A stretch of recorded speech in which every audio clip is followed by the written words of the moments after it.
Good afternoon, everyone. Welcome to Smeru. For those of you who join us today offline at Smeru's office in Cikini Raya 10A. I would like also welcome everyone who joined us today for today's seminar online via Zoom link of Forum Kajian Pembangunan. Our today's seminar is very special because today we will hear from our guests, Umbu Rekuraya and Budi Reso Sudarmo, on social inclusion and development outcomes in caste-based societies in Sumba and Bali. This issue of caste has been very well known among us, but we may haven't discussed about it in deeply. So it will be great to hear from Umbu Rekuraya and Budi Reso Sudarmo on how caste-based societies in Sumba and Bali, how does it look like, and how the institutions are different between Sumba and Bali, and how does that relates to development outcomes. And one more thing about social inclusion here that relates to the political power held by the upper caste and the shift towards the lower caste. So that's really interesting.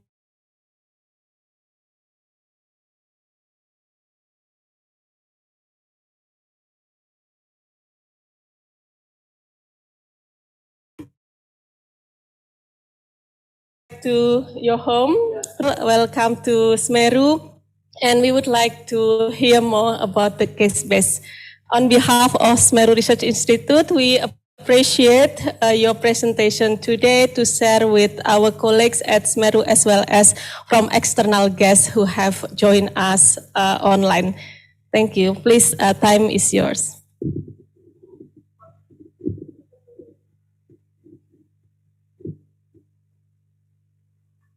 Thank you, Benny. Thank you, everyone. So the title of our presentation is Social Inclusion and Development Outcomes in Caste-Based Societies in Sumba and Bali. So this one based on previous study done by Budi and myself while I was at the NU studying and also until now. And then it will be, the presentation will be closed with the insight from an initial advocacy for slavery abolition in Sumba from the Australia Alumni Grant Scheme. So the research question is, does promoting social inclusion, which is measured as shift in local political power from the upper caste to the lower caste, reduce inequality in development outcomes in caste-based societies in Bali and Sumba? And we focus first on human capital, years of schooling in particular. So the motivation of the studies is because ancient institutions such as caste and indigenous slavery, which still practice it today in one or the other way, can create persistent unequal opportunities for development within the practicing societies. So this indigenous institution are still there, practice it layered with some more institutions such as democracy or others. So this can become risk factor to achieving SDGs number 1 on hunger, SDGs number 10 on inequalities, and other SDGs. So the caste-based discriminative worldview come with it the willingness to discriminate because of the differences. And this willingness to discriminate can only be realized if the upper caste has the ability to discriminate. And to have the ability to discriminate, they need to have the power, either political power or economic power. Right?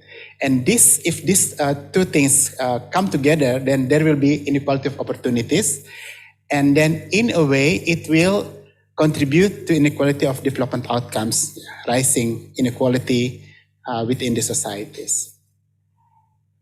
So we look at it on the reverse way. So what if there is a reverse or shift in power from the upper caste to the lower caste? Yeah, what happened then? So we think that social inclusion can suppress the ability of the upper caste to discriminate against the lower caste, thus reducing gaps in development outcomes. Because now the lower caste will have more resources, they have the political power, and then it will be the high caste may be hesitant to discriminate them. So the difference between these studies and the most of caste-based studies in India is because our study based on the power shift, political power shift, while most of the case studies in India are based on affirmative policy. So who are these societies in Bali and Sumba? So to begin, we study only the Balinese or the Sumbanese. Yeah. So if there's Japanese in Bali or in Sumba, we exclude them from our sample. Yeah. So both societies subscribe to Australian caste system, so this caste system, but it is simpler than the India caste or Jati system, yeah, which is so complex. Yeah. So the caste system in Sumba still has element of indigenous slavery, while in Bali it's no longer there. So we can say that actually in Sumba it's harsher. So if we compare them, we can group in Bali called Triwangsa, and then the other caste, the lower caste, is the Jaba. The Balinese call it Jaba or commonly Sudra. And then in Sumba, it's the nobility. It's different name, but it's also local nobility. And then the commoner, and then the enslaved people. So there is a bit of permutation, for example, in Sumba, between caste and ownership of factors production. Yeah, so what factor production controlled or owned by these different castes. And I think for the Sumba, the unique thing is because the nobility, in a way, kind of quote unquote own the labor of the lowest caste. Yeah, that's the labor of the lowest caste is actually attached to the production system of the nobility. So we see in the left-hand panel, this is the case of shift of power from the upper caste to the lower caste in Bali, which is induced by a pacification policy of Suharto military regime. So it's induced by the central government. Yeah. So if you see in here, when it's horizontal, means that the upper caste are the head of the district government since 1950s all the way to that point. Yeah. And then when it goes down, it means that the power goes from upper caste to the lower caste. And if it goes up, it means that the upper caste retake the regent position. Yeah. So we see here is there are places that there is no change. For example, Klungkung. Yeah. There is places with rapid change, like in Tabanan and Buleleng and Karangasem. Yeah. But also there are places where the upper caste take back the regent positions, such as Jimbrana, Bangli, and Denpasar. Yeah.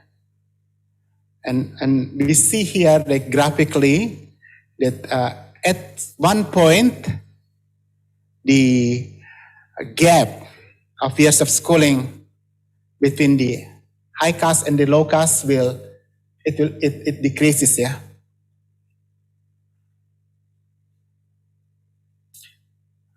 In places, for example, like when the power of the upper caste decreased from 100% to somewhere between 80 to 75%.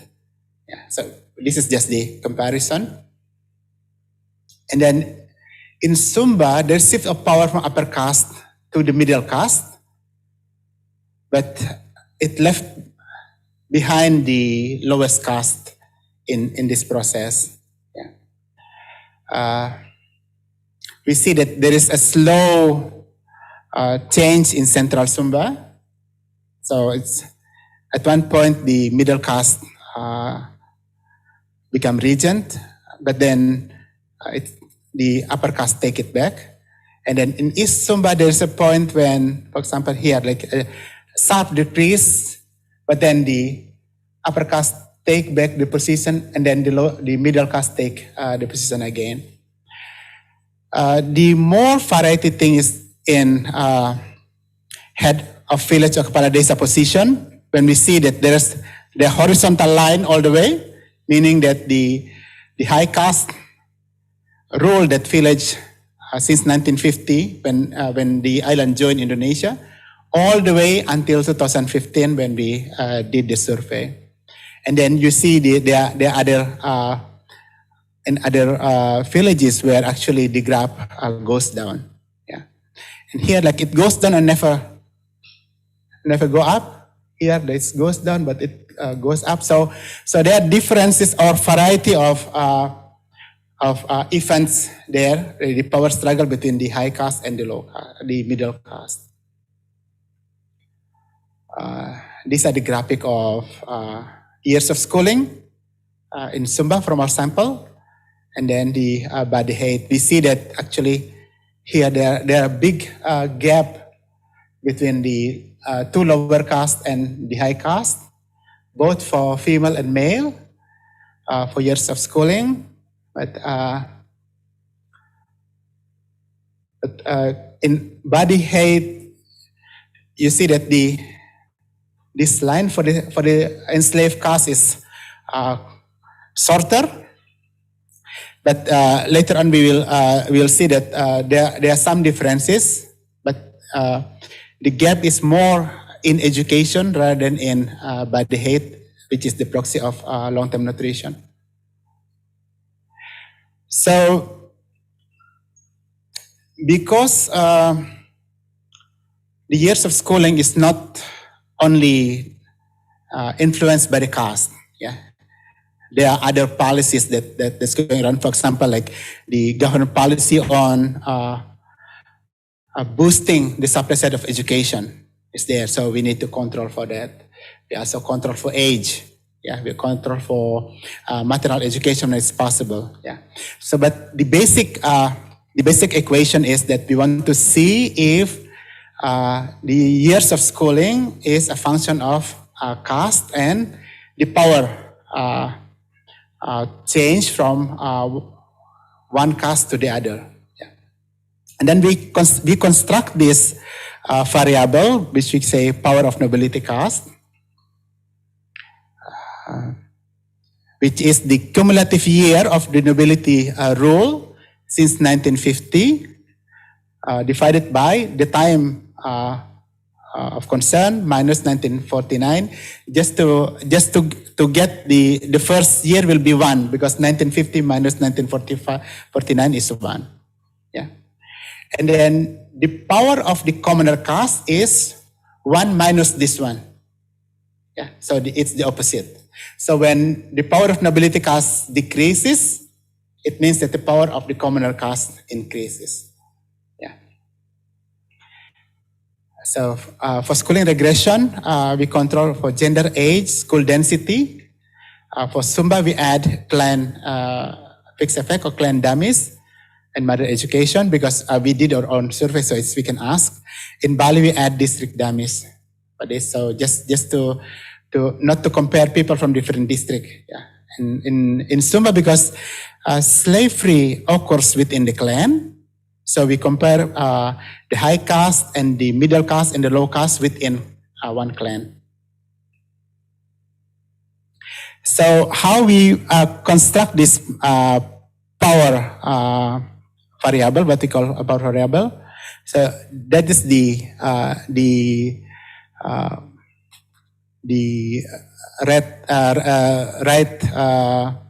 most right column, D over E. Yeah, so for example, in the year 1950, there's a starting year of computing it. This in Gianyar, the caste of regent is nobility, so it's the year of ruling is 1. The cumulative is 1 because we started in 1950. Divided by 1 is we got 1. Yeah. And then, sorry, this one should be. So in 1965, there's a change from the upper caste to the lower caste. So now the value for the upper caste is 0. Yeah. While it is 16 years since 1950, but the total ruling year of the upper caste is 15. So 15 over 16 is 0.94. So when the lower caste, when the upper caste keep losing the regent position, then the power of nobility will decreases. Yeah. And then when, again in 1970, the upper caste become regent again. So we see that the power of nobility will increase a bit. And as time passes, it will increase even more. Yeah. So basically it's the relative share of the year of the nobility rule in that district. So it also we do the same strategy to measure the power of nobility in Sumba, in district and in village level. So we use these two different data. For Bali, we use the Susanas 2002. While in Sumba, we did our own survey in 2015. Where we select the kampong randomly and then do census in that kampong. Because we didn't know initially who are the high caste and who are the low caste. So both in the Bali and Sumba data, we use the title of the respondent as the caste marker. Yeah. Meanwhile, a data source for caste of government leaders, we compile them from public sources. Yeah, so we go to government offices and then ask who ruled in this year and on which year for Sumba, but for Bali we collected from secondary literature. We see that the share of nobilities in Bali data is 13%.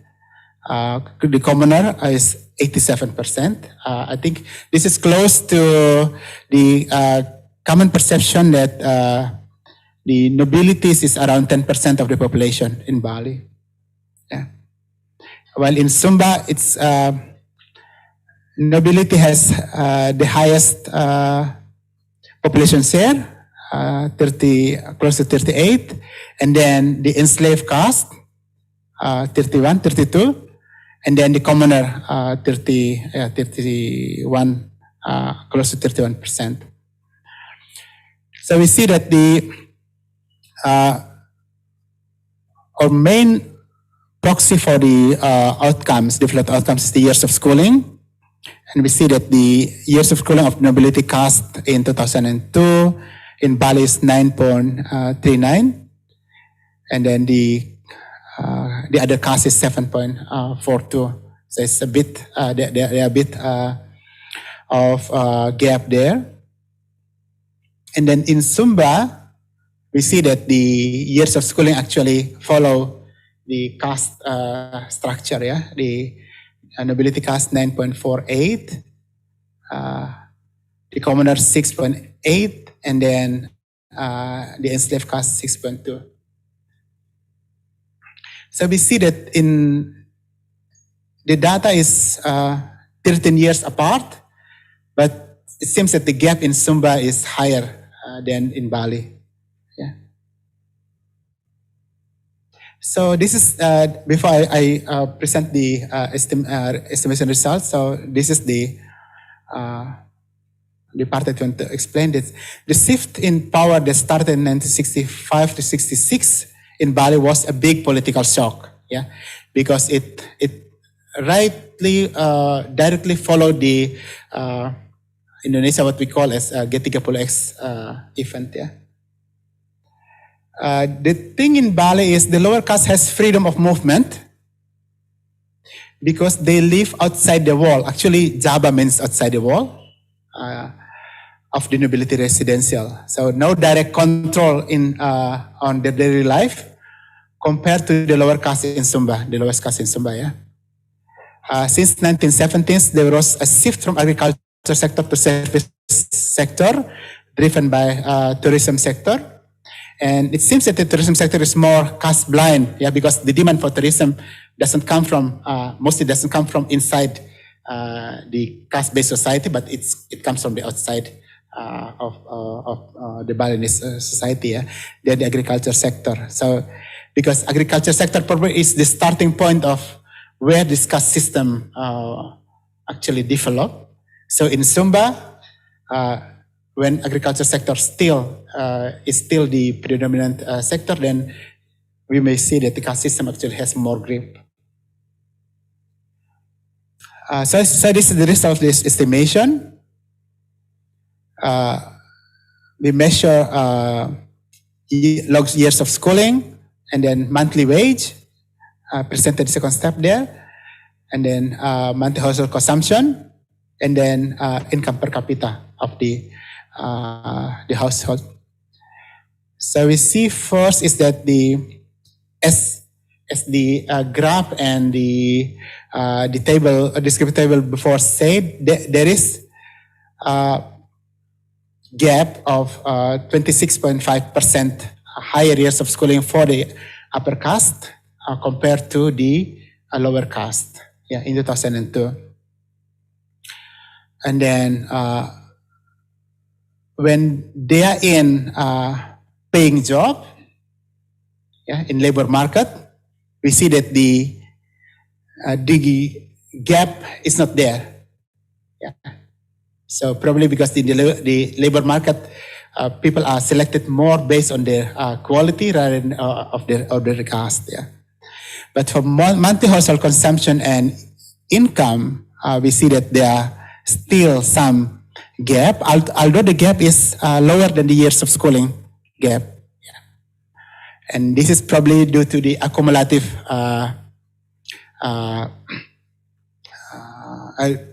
the accumulative effect of, because the high caste has been ruling for a long time, and probably in terms of level they are still richer than the lower caste. Yeah. So we put there the covariate that we use. Okay, so now our aim actually to show if, especially for years of schooling, the change in gap is influenced by the shift of power or the power holding. Yeah. So we see before that the upper caste has 26.5% advantage over the lower caste.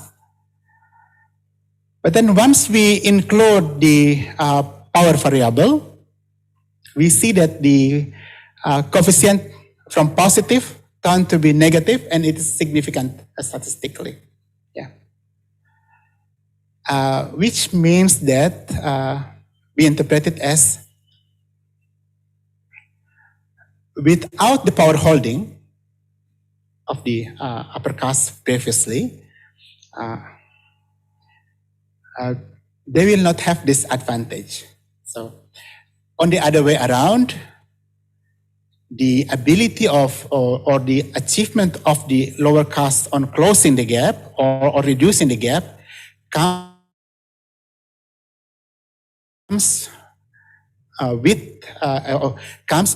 because of the ability to succeed in power struggle.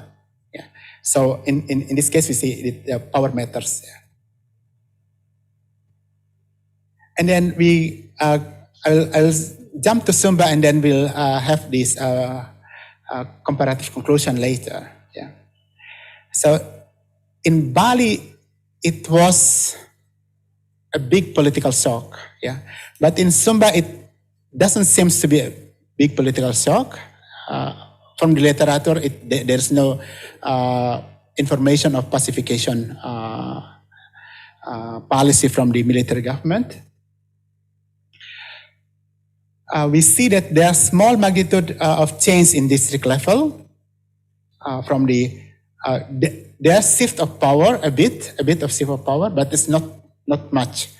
Yeah. But there's high magnitude in some villages. Yeah. Well, we see before, like there are some villages where it has dropped. So it seems that the commoner caste is more successful in challenging the power structure in village level rather than in district level, probably because district level you need more political network to the provincial and to the national level. Yeah. So that's one thing that differs from between Sumba and Bali. The other thing is that in Sumba, relatively no freedom for the enslaved caste to involve in political power struggle. Yeah. This is mainly because most of the enslaved caste, the enslaved people, live with their masters. They live within their master's home. Yeah. So at time of survey, the inlanders' main livelihood agriculture and weaving. Land ownership as proxy to economic power is still dominated by the nobility caste because it's still agriculture based. So land is a crucial input. Yeah. So land is power. So if we follow the land share, we see that the nobility has 89% share of the land.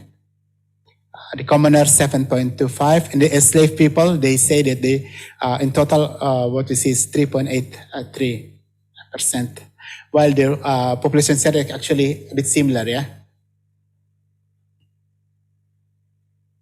So here is the estimation from the basic regression, and we see that the OLS basic model. So the nobility has 51% higher years of schooling compared to the enslaved people. The commoner has 17.4% higher years of schooling compared to the enslaved caste. And both are statistically significant. Yeah. If we include mother's education, because it is possible that because they lag behind, then actually in the basic model, we don't exactly portray the caste effect, but we actually, it is exacerbated with the mother education. But we see here that actually, the sign and the magnitude is a bit stubborn for the gap between nobility caste and this enslaved caste. But it reduced by half for the gap between commoner caste and slave caste. It seems that mother education is the factor that can make the slave caste and commoner caste has a bit of catch up, but not totally. Yeah. So if we include the power at the village level, yeah, and then we compare it to the power at district level, we see from this one, once we include the power at district level, the statistical significance of the nobility offers slave in comparison, it not only disappear, it disappeared, it's close to zero. Yeah. Although it's negative, but actually it's close to zero. Which means that most of this gap between the nobility and slave caste comes from the ability of the nobility to hold power and resources in the district level. Yeah. While for the commoners, it is because commoner is the new ruler. Yeah, what we see is that if you don't have if they don't have the power, if they don't hold the power at district level, their education level is probably 27% lower than the slave caste. Yeah. So, and then we see the one that we highlight with green. So, nobility power times slave. It's an interaction. Is what the enslaved caste receive during the nobility rule. What we see is actually they have some increase in education. Yeah, it means that on the other way around, they have negative or lower progress during the ruling of the commoners, which give impression that the nobility caste, actually nobility ruler, are the lesser of two evils. Yeah, it's kind of they are better for this enslaved caste. Yeah, but it's not exactly that way. It seems to be later. It was explained that it seems to be part of the strategy of the nobility caste.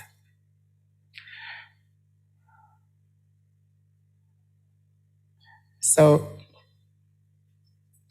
we see, as I mentioned before, the advantage in years of schooling for the nobility came mainly from their political power at district level.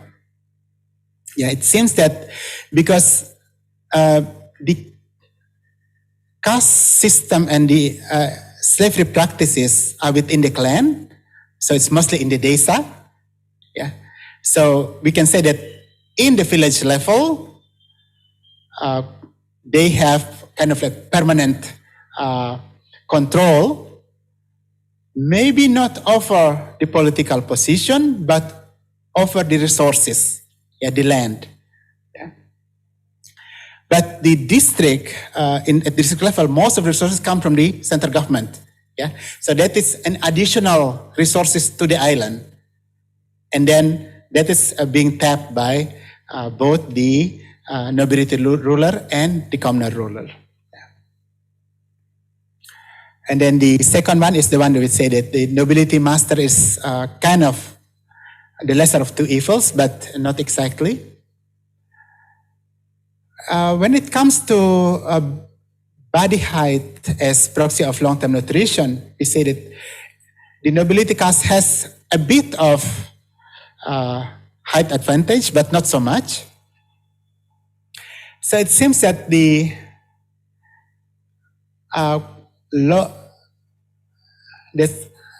healthy slave, but with lower education, will make it easy for the nobility to maintain the slavery practices, therefore perpetuating the cycle of slavery in the island. Yeah. So you imagine that when people's education is very low, it will be very risky. I mean, it will be difficult for them to compete in labor market outside the agricultural system. Yeah. Therefore, I mean, social mobility is probably far away. So, why did it makes the impression that the in Sumba case the commoner ruler not able to benefit the enslaved caste? This is because of the way the livelihood of this enslaved caste is structured is they live in the kampong, in the houses of their masters, right? While the commoners actually live outside the kampong. So what happens is when you go to the kampong, you need to knock the door, and the quote unquote the gatekeeper of the kampong, the power holder of the kampong, are the nobility caste. So if there are resources or aid that need to go through the slave caste, it need to go it needed to be screened by the nobility caste. Yeah. So then actually the nobility caste who still has power in land holding, they will determine whether that benefit will go to the slave caste or not. Or I think one researcher from Yogyakarta said that it's an appropriation of modernity by the nobility caste. Yeah.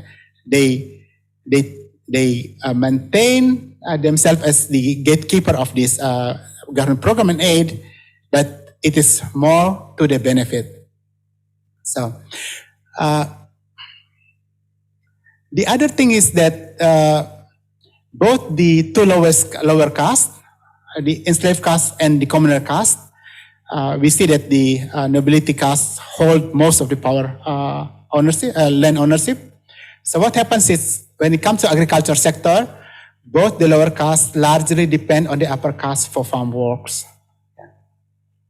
So overall, the lack of freedom, the low shift in political power, then it creates lack of social mobility for the two lower castes. Yeah. So we can say that it's kind of like people stuck in the slavery institution. We can see here the impression, yeah, that comparing the occupation of the respondent at time of survey in 2015 and the occupation of their mother when the respondent was in childhood, we see that the high drop for the nobility, there's high drop in share of people working in traditional sector. Yeah, 97.9 to 78, and then it goes to the non-traditional sector. So in non-traditional sector needs more education, needs more skill. Yeah, the commoner caste, there's no big change, 99 to 92. Enslaved caste, 98 to 91. So for the two lower castes, there's a small social mobility. So this is our simple conclusion recommendation. So political power gives advantage in human capital for the group because the way the system works, it goes with the group identity rather than individual quality. Yeah. So we think that promoting social inclusion via intercaste power shift is good for reducing inequalities of development outcomes. Yeah. But only if that group is able to tap or is able to compete in the power struggle. Yeah. If it's left behind, then there's no big impact for them. Yeah. And then we see there's Sumba in 2015 has higher education gap compared to Bali in 2002. So it shows that the institution is actually, the institution in Sumba, we say this is people stuck in the indigenous slavery system, and then also they, in a way, they also then stuck in the traditional sector. Yeah, while in Bali it's not anymore. As of 2015 in Sumba, the two lower castes and especially the enslaved castes lack freedom, political power, and economic power compared to the lower castes in Bali in 22. We see in Bali that the gap in wages between castes disappeared. Yeah. Only little gap in overall household income and household consumption. So what we think is probably if we put this in comparative perspective, yeah. So democratization without slavery abolition does not benefit the lowest enslaved caste. So even we have this national democratization, we have this local democratization, but actually because they don't dare or they are not able to participate in the power struggle, then it doesn't benefit them. And then there's a probably psychological problem of comfort zone. Yeah? Enslaved people seem to prefer to stay with their master to secure fulfillment of some basic needs. Yeah? Because outside that sector, they may not be competitive. This probably contribute by the lack of political shock and also in a way then economic shock. Yeah, because it needs to, I mean, the political policy share the resources, but then you also need to increase the availability of resources through the economic activities. Unfortunately, because most of the people still in agriculture sector, what happens is then agriculture sector with low educated labor, it doesn't really create this mechanization. It is not compatible to the mechanization of agriculture that can give high productivity. And then we see that given those things, there's a need for freedom or slavery abolition in Sumba, and also it also needs to come with positive shock in political sector and economic sector. So in 2020, we received the Australia Alumni Grant Scheme from Australia Award to run this advocacy for the abolition of indigenous slavery in Sumba. So basically building awareness, but also giving voice to publicly. And people may talk about it privately, but people don't have, until that time, had not yet speak of it publicly because of the either some of us who do not have slavery at home, but our siblings or our cousins still have slave. So people kind of like, you don't want to offend your relatives. That's one thing. But also it will be, for the lowest caste, it will be too risky for them. They will lose job. They may be, may receive like physical violence if they involve in those kind of things. Yeah. So that was me standing and teaching the youth. Yeah. So our target was the youth, the teenagers, and the adults. Yeah. So we kind of like soften this advocacy by combining it with training in organic farming. Yeah, so people can come together. Even we think that the slave caste will come because if they can learn and they have the skill,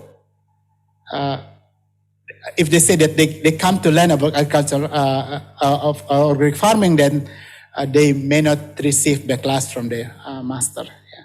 And also, in a way, we want to give back to them so that they have this some skills. Yeah. So initially, we want to do this in the kampung. Yeah.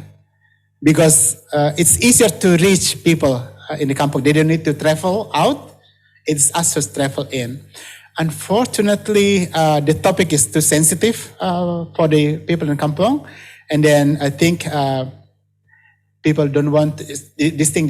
People don't want to create, don't want to offend the high caste, but we also don't want to put the life of the low caste at risk because of our advocacy.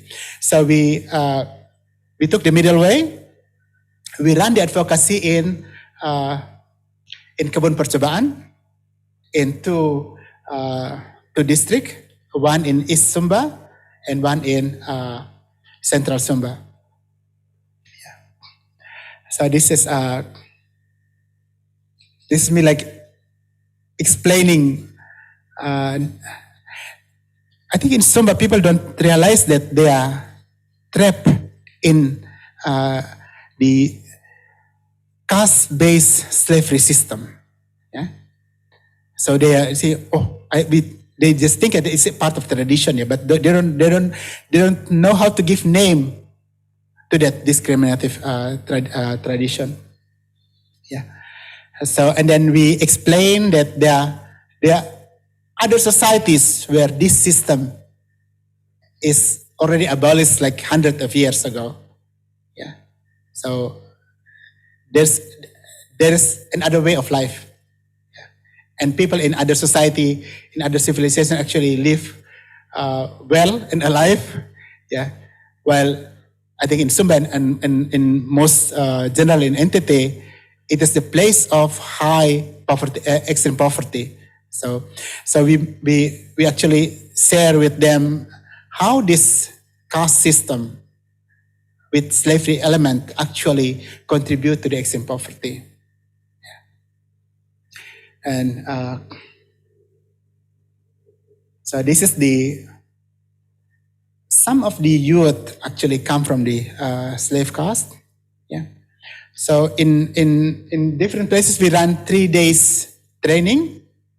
Yeah. But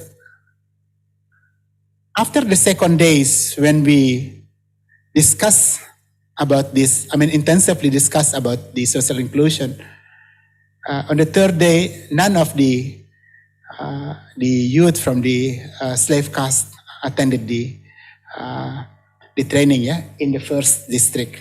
Yeah.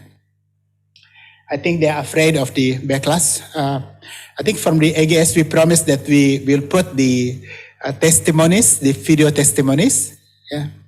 But then after that we think that we shouldn't put the testimonies of the youth from the enslaved caste, because we may put them this, although they agree to be photographed to take the video, but we think it's just too risky for them.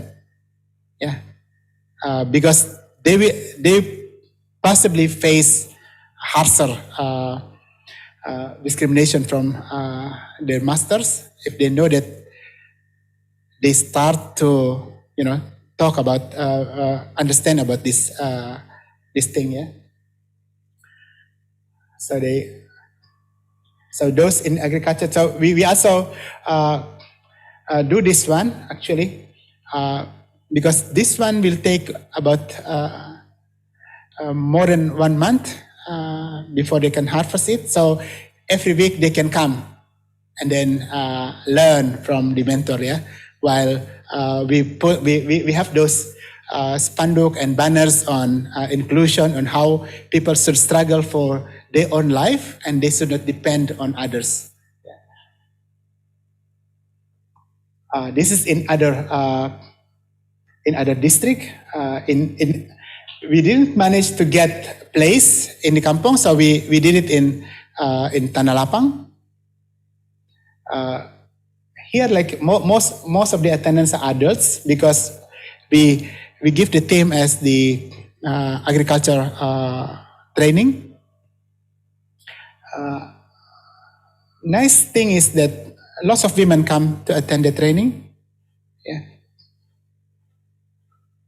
And then this is when they do this organic fertilizer training, and then the liquid organic fertilizer training, and then they do practice together. And then when it's time to harvest, they will come again to see how to harvest those things. Yeah. And then in between is where we discuss about how this slavery system actually contribute not only to the poverty among the slave caste, but the poverty of the overall societies.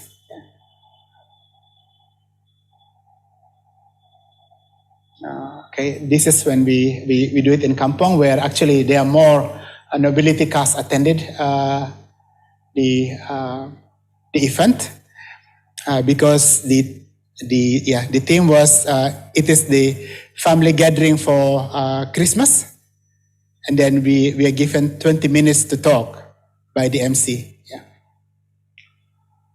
And then after more than 1.5 years, yeah, while putting all of this information on Facebook, we start like putting banners there, at least for people to see what we think about it.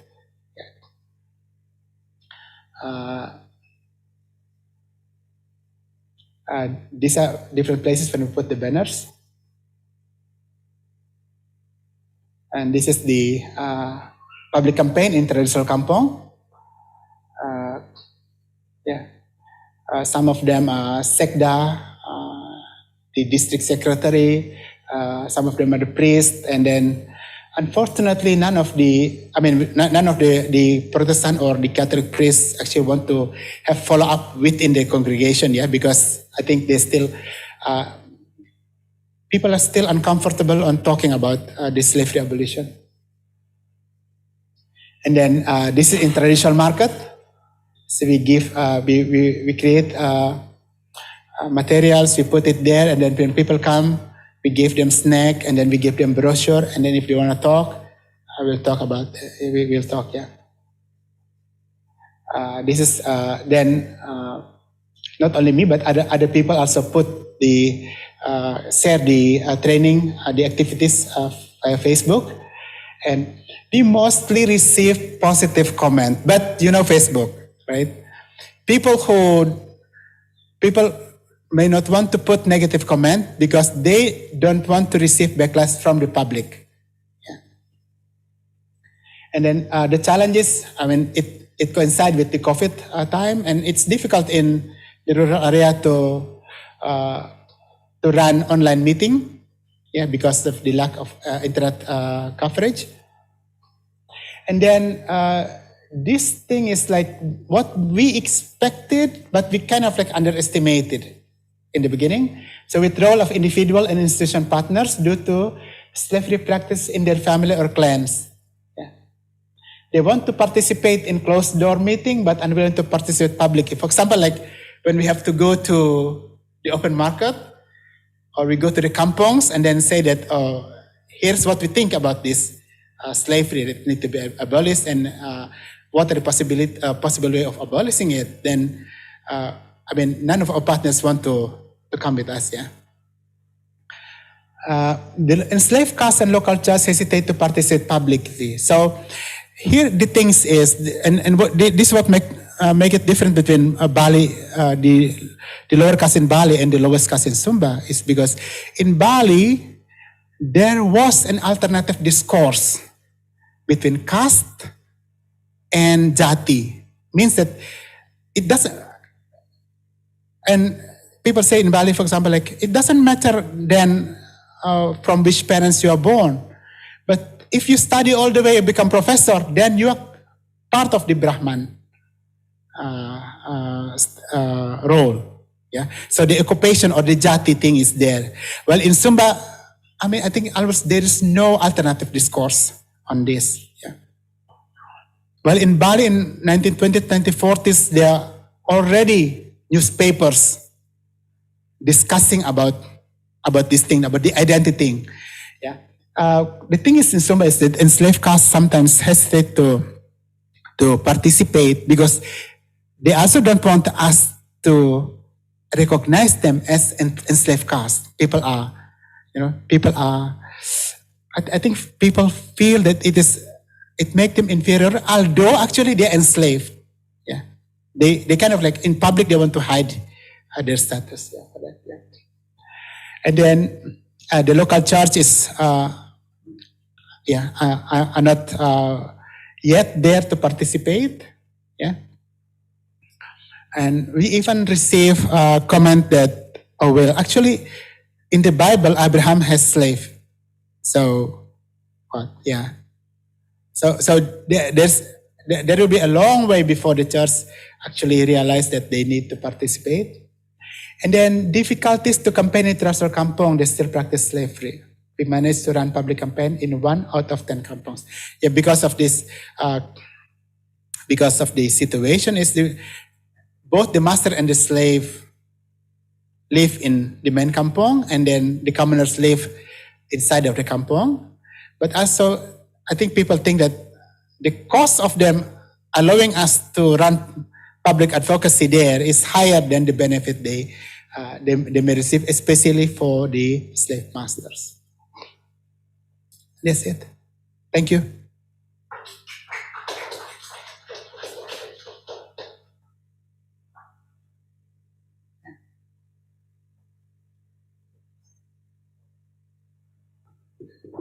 Thank you, Raya, for fascinating information, data analysis, and also your story about the advocacy in Sumba on the elimination of slavery, traditional slavery in Sumba. I would like to, before we go to the questions from the audience, maybe from offline as well as online audience, I would like to reiterate several points that has been made by Raya through his presentation. First, what I got from this presentation is that power matter both in Bali and Sumba.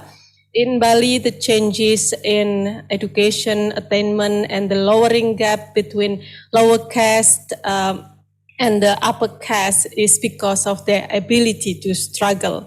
That was what I got from your presentation about what happened in Bali. And that was also supported by the changes in pacification policy in Bali.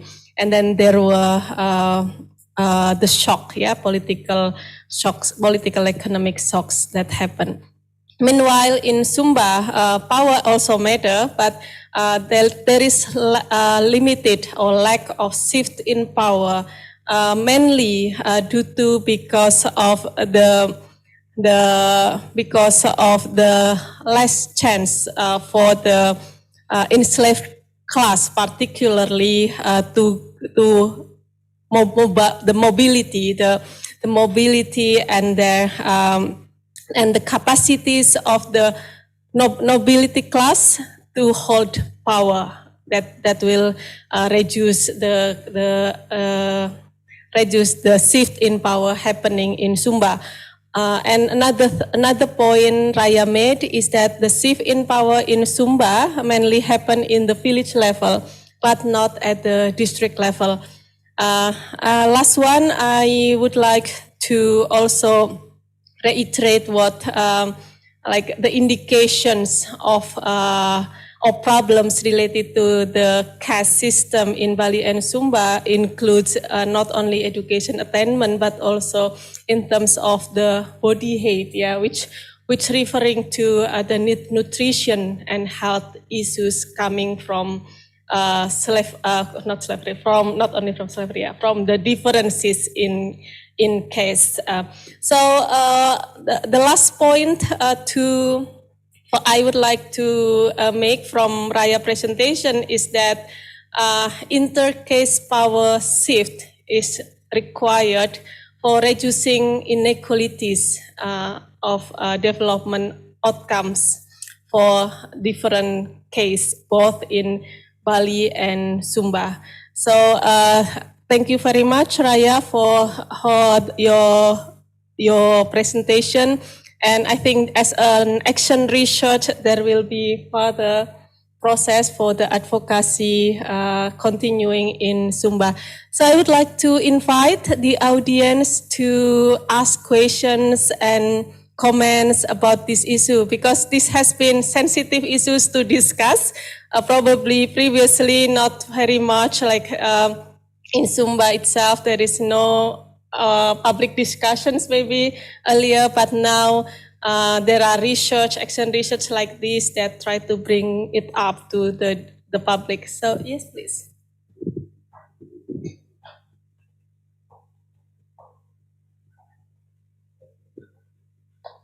Okay, thank you very much. Thank you, Kak Raya, for your nice presentation. I think this is a very interesting topic. So my question is, you mentioned that slavery has association with probably being taller. Oh no, shorter, and then this can be traced through nutrition. I think it's surprisingly, because this is a surprise for me, because they live together in one house, and I thought in terms of providing food, because they're living in the same house, they serve a menu. I think it could be the same what they eat with the the owner of the slave, the masters. So is there any other alternative explanations why they getting shorter? Thank you.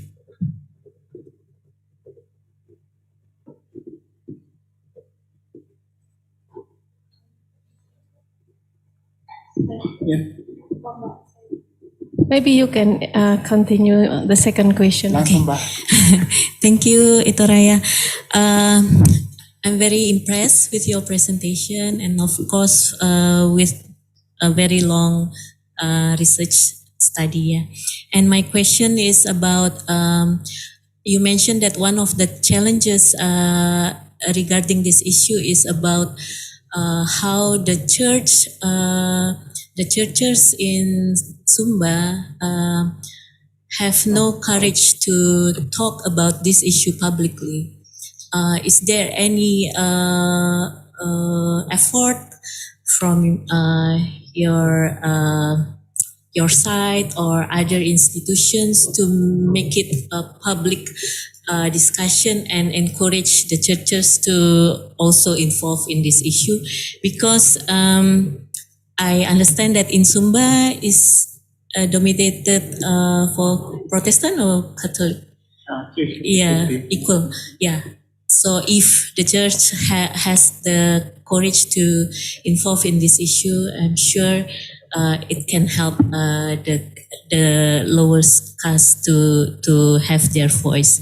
And the other issue is that I understand as well that development institutions like Save the Children and other institutions are very much have their program in Sumba, and how they react with this issue.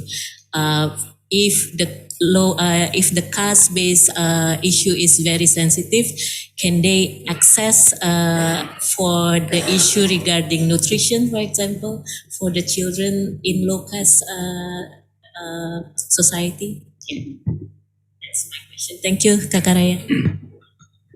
Thank you, Stella and Pak Riswandi. You can answer that straight away. Thank you, Brother Riswandi. So, people from slave caste, the others, 25 to 65 years of age, those are divided to measure the height. So the theory of vertical growth, there are two main aspects of it. So nutritional intake, they are most likely receive the same nutrition because they eat from the same kitchen. But the health care aspect, which can be costly, I think that probably contribute to the advantage, the height advantage of the upper caste. Yeah, in that sense, yeah. I think I haven't asked detailed question actually about it, but I think from those two sides, because it differ, in the Hindu caste system and also sometimes in Bali caste system, the upper caste tend not to eat from especially in the past, the upper caste tend not to eat from the food cooked by the caste lower from them. Yeah. That's why in Bali, I think this in recent years, there are people who want to abolish their high caste status if they are poor, so that they can receive what they call the lungsuran, ya. Kalau ada pesta kalau ada sisa makanan, they can eat. Otherwise, they normally and the caste norm is that they shouldn't eat those things. Yeah. But in Sumba, it's a caste and slavery, but I think it's more into slavery now. So slave works as domestic helper. Yeah. Although with uncertainty of payment. Yeah. So it really depends on the benevolence of the high caste. Yeah.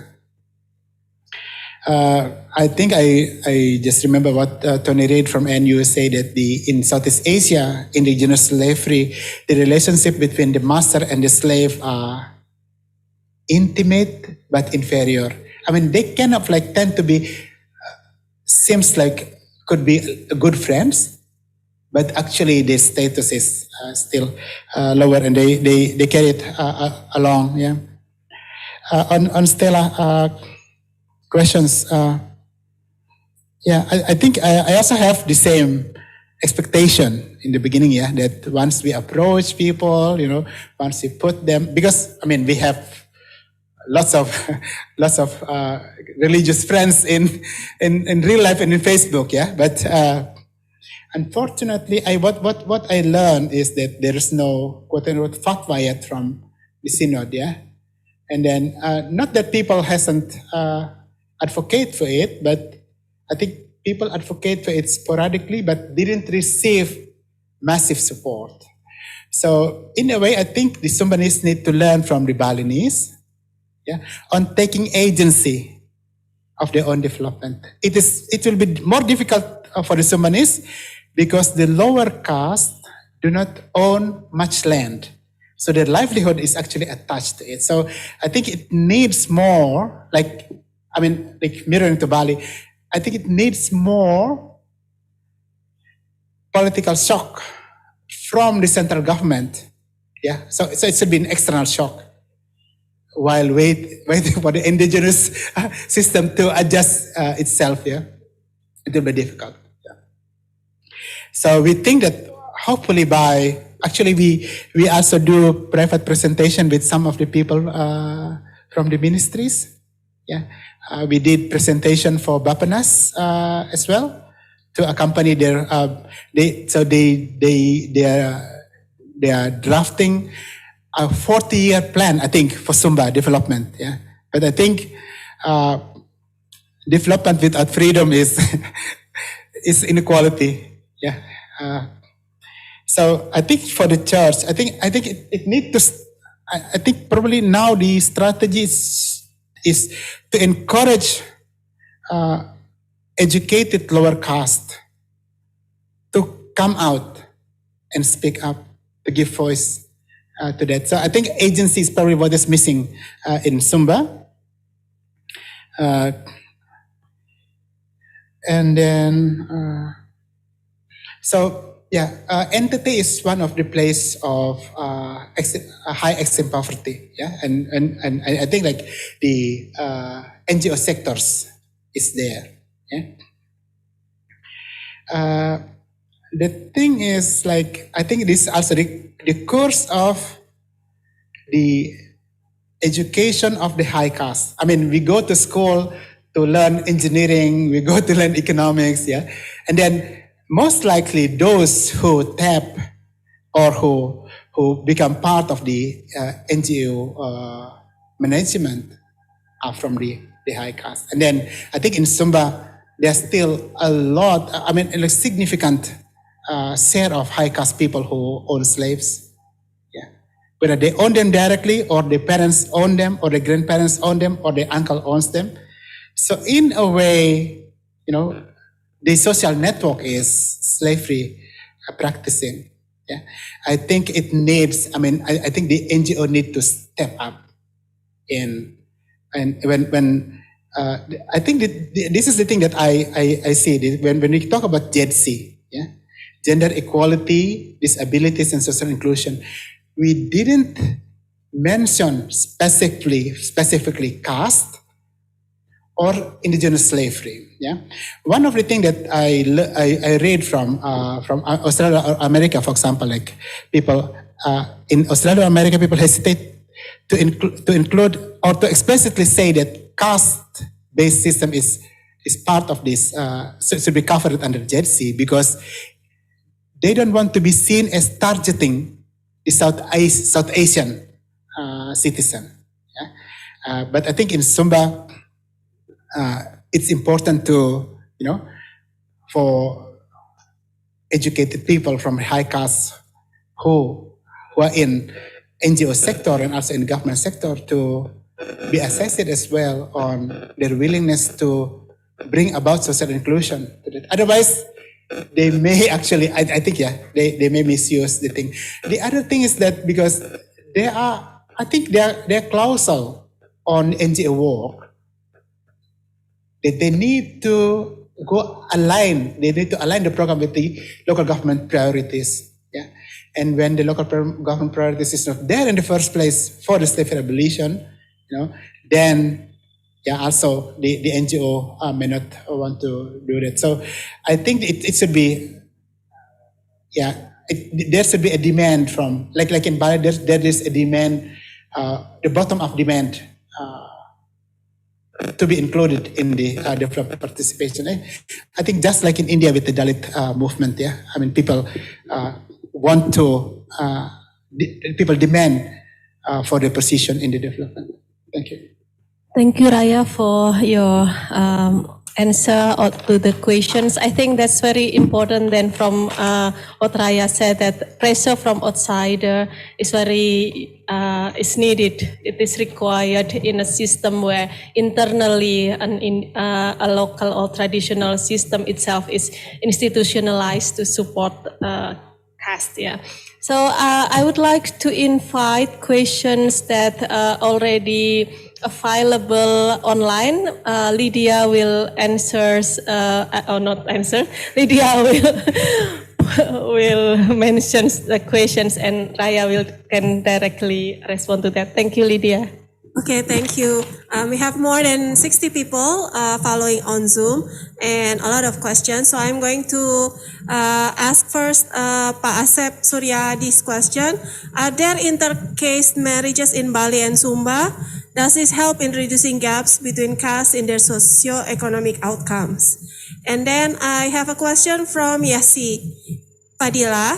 What are the differences in the impacts of the outcome of the low caste years of schooling between a downward political shift and an upward shift? Did you investigate whether the impact results from variation in the education level of the head of the district?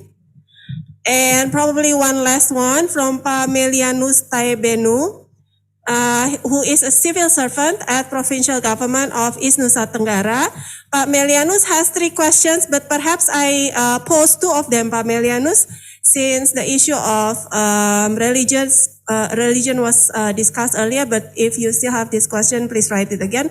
So Pak Melianus asks, what is the role of Indonesian law number 39 of 1999 concerning human rights and law number 21 of 2007 concerning human trafficking in preventing the practices of indigenous slavery? And his second question from Pamelianus is, the globalization has diffused through various channels and contexts. How resistant is the caste-based society to the principles of globalization? What are the pull factors that hinder the members of the lower caste to move out or migrate from their community to another place to pursue better opportunity? We have some other questions, but perhaps if there is time. Thank you. Thank you, Lydia, and thank you for the questions. Maybe I will answer the easy part first. From Yes's question, no, I haven't investigated that one, but I think it's a good idea to see how this dynamic, because it's when it goes down and then goes up, it shows really that people are trying to take back the power, the upper caste try to take back power. It may have different effect, but I haven't investigated that one. And then the last question from Melianus on migration. So what prohibit is, I think that this is what I understand, because I'm also Sumanist.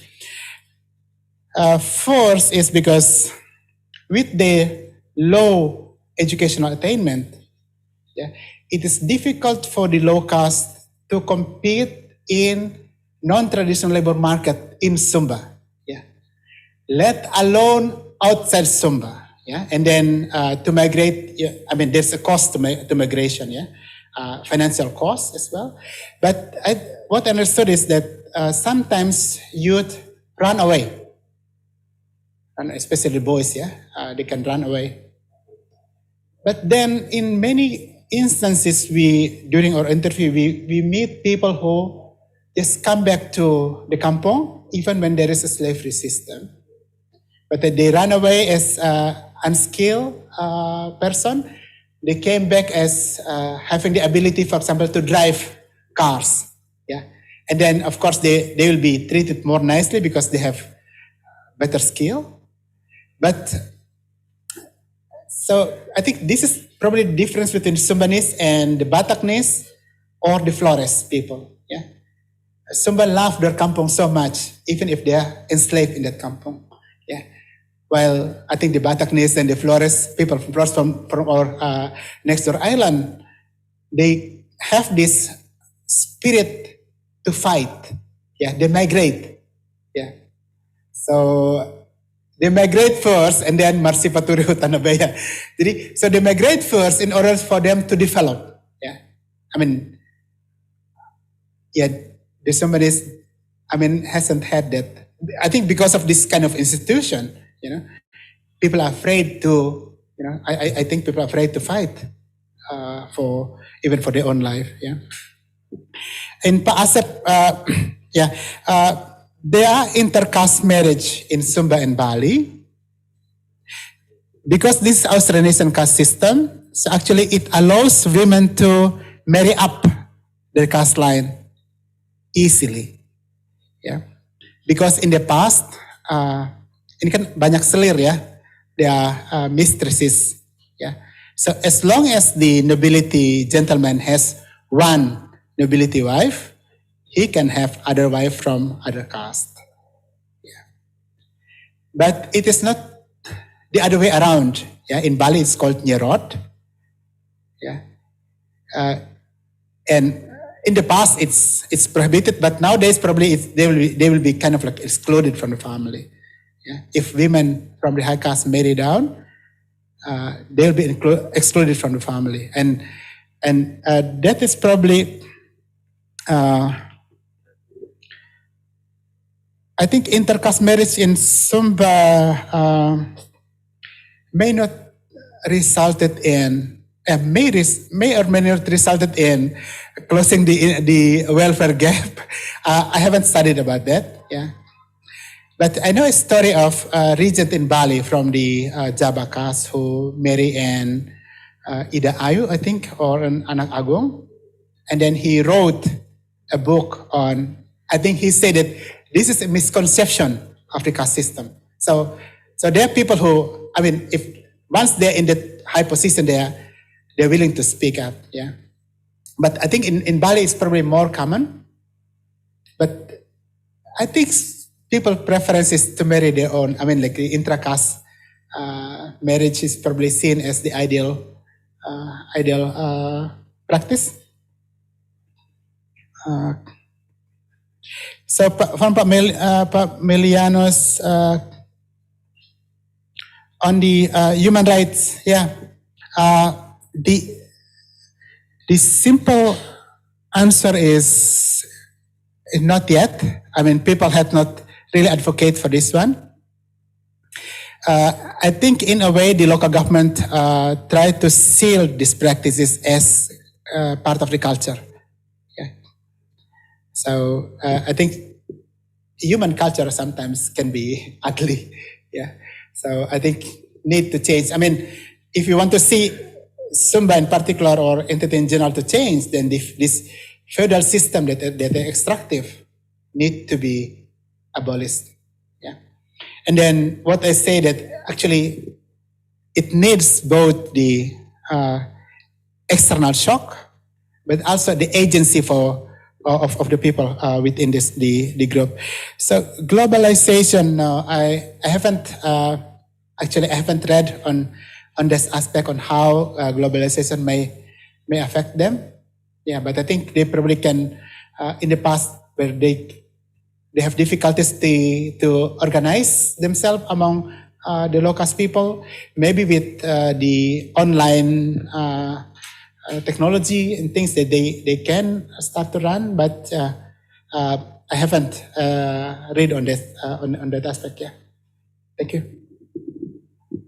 Thank you, Raya. Thank you for the audience who have asked questions. Is there any further questions from the audience? Okay, Risa, please. Terima kasih.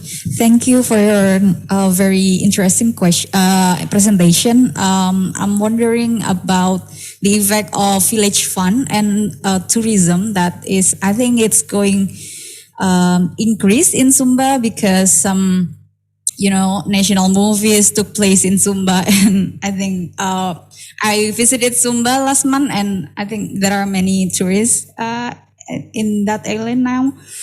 So yeah, I'm wondering because your studies only took place and undertake until 2015, while the village fund just started in that time.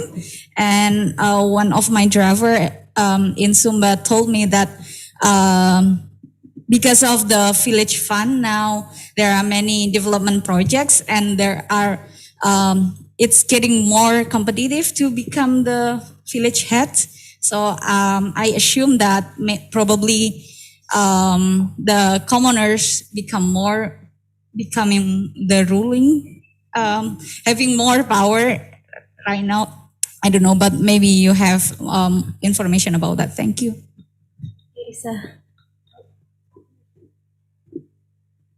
So on tourism, I think as I mentioned before, actually, the political shock in Bali,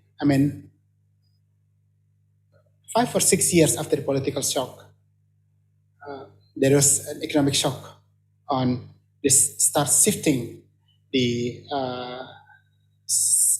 island sector from agriculture to tourism due to external demand. Yeah? But the thing is, the tourism sector is caste blind, but it works on merit, right? On the quality of services. And quality of services goes along with better education and better training, right? What the main hindrance here is that the education of the enslaved caste and to other extent the commoner caste are on average only elementary school. Yeah, I think in Indonesia, even if you go all the way to university, you don't really speak English. Yeah, so that's one thing. Because the tourism sector is caste blind, but it's more on services and qualities. What happens is it gives advantage to the first mover, which is the nobility caste. So without effort, to abolish slavery and probably I think to some instances we probably also need affirmative action on or to put this enslaved student from enslaved caste to receive privilege to go to certain school. Then it's difficult. So I think, in a way, indirect intervention will not work, not work.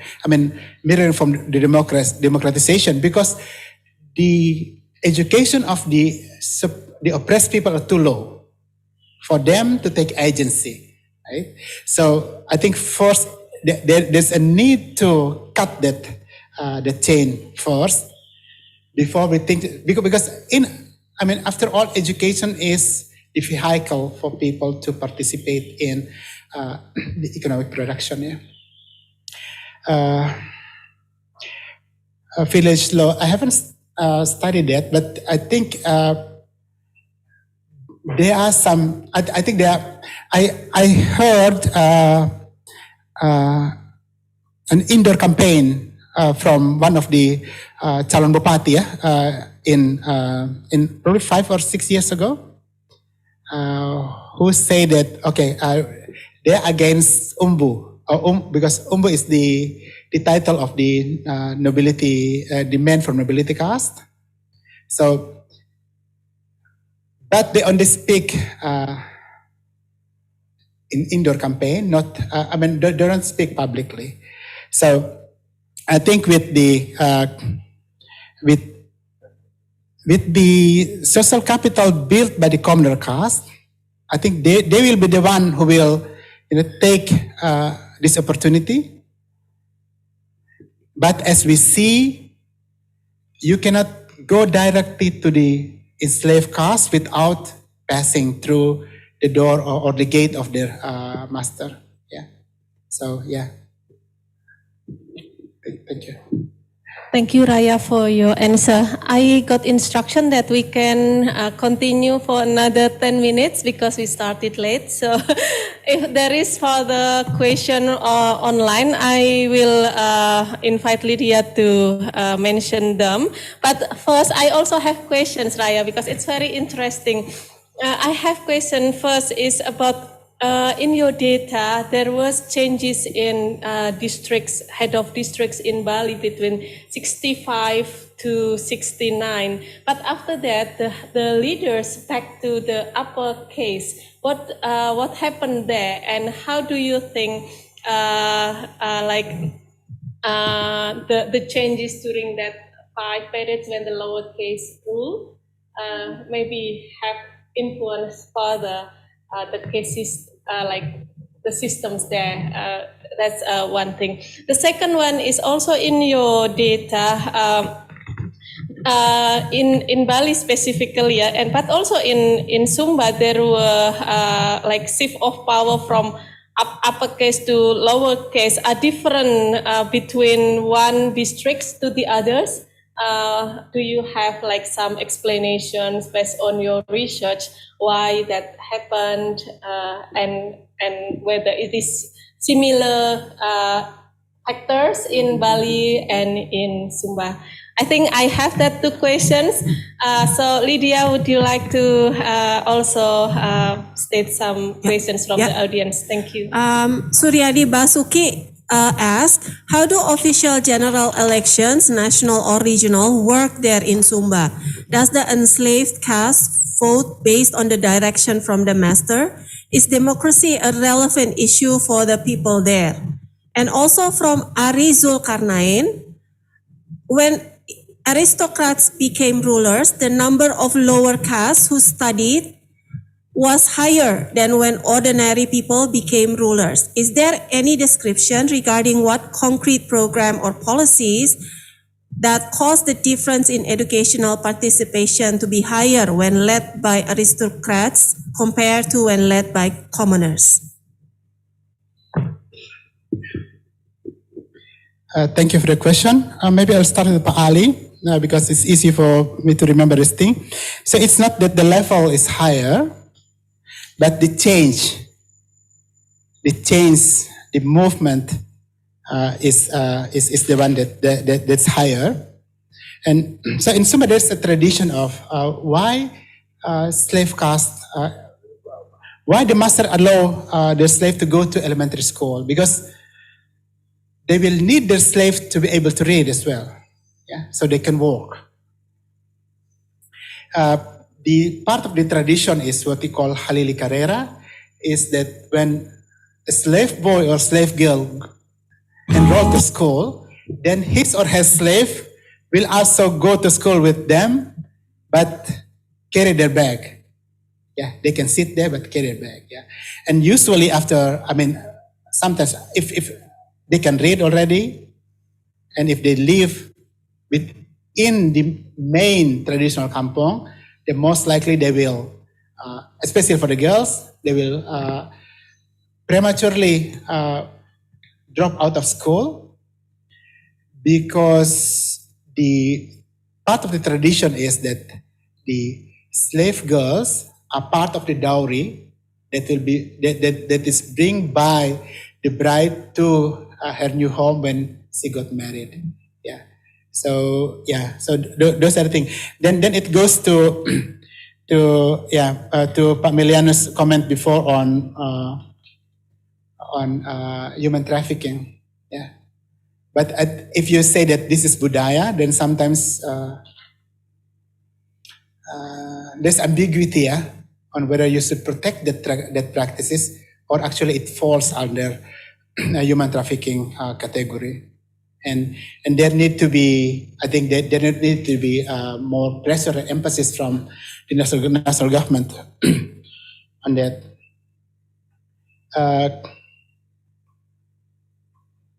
Election. Yeah, election is, what I study is the village election. So if someone won in village election, he or she doesn't automatically become the head of village until the head of the district agree to appoint that person. Yeah? So what happened in South Sumba is that where place when slavery is still practiced very massively. Even the commoner could not, even if they win, they could not become a head of village. Yeah? The thing is, because the vote for the Bupati, the vote during the district head election, come from the same region that vote for the district head. So if the Bupati decided not to appoint or tidak melantik the winner for 9 months, then it's gugur demi hukum. Yeah. So one story is, I hesitate to say it, but because these people are all close relatives, but one story fits gender equality. So the nobility lady ran for head of desa instead of her husband. Her husband has run twice so good, the lady now. And then she faced the former facilitator of PNPM from the commoner caste. Yeah. And I think if you see before, like the population share between nobility and commoner and slave are closer, yeah, to 1/3, right? So if the facilitator of PNPM is perceived as pro-poor or pro-slave, then he most likely win. And he won. Yeah, because it is, pemilihannya kan di dalam kotak tertutup ya. But then the election result was abolished by the district head because the people threat the district head that they will not vote for his party if he appoint this person. Yeah. And then after 1 year, they ran another election and the nobility won. Yeah. So especially when you say with the village fund, yeah, it is 1 billion rupiah per year, close to that, yeah. And then these big resources. Yeah. I think it's probably why we see more dynamic at the village level rather than on the district level.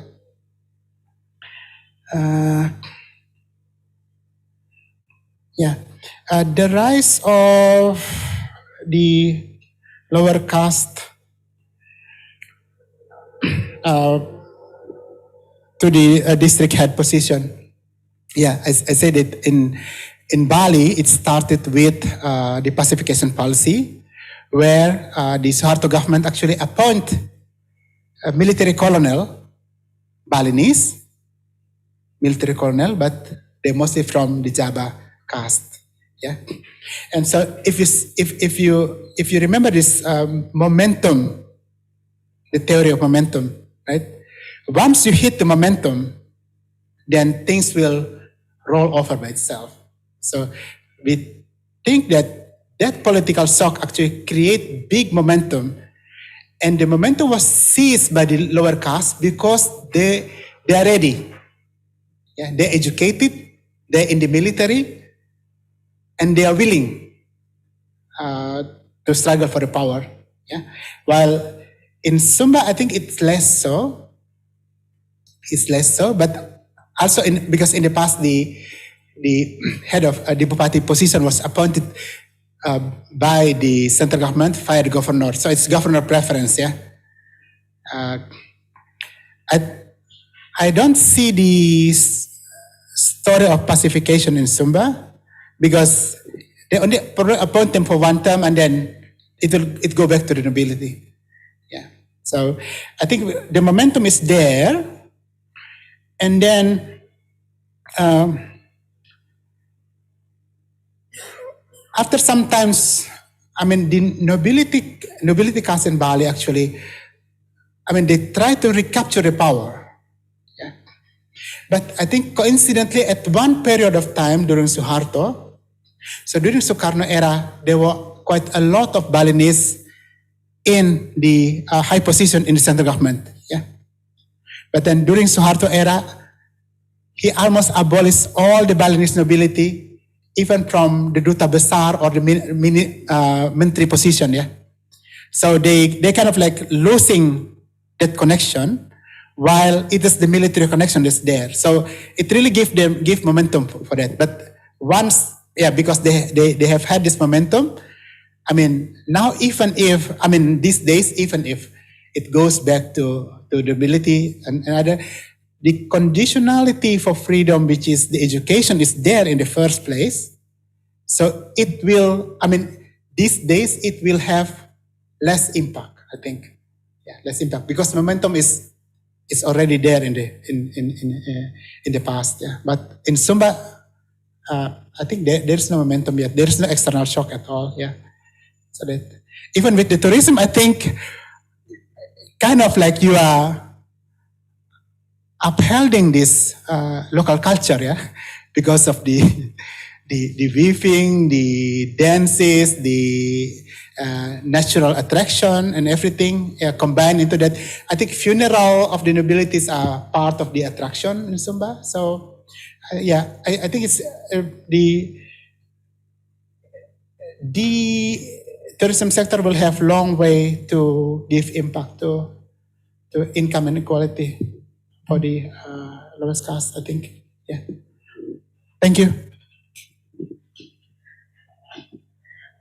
Thank you, Raya, for amazing presentations and also response to our questions. I'm sure everyone still have lots of questions related to caste, related to the impacts of the inequalities in caste system to the achievement or attainment of development outcomes. But unfortunately, we have reached the end of our seminar today.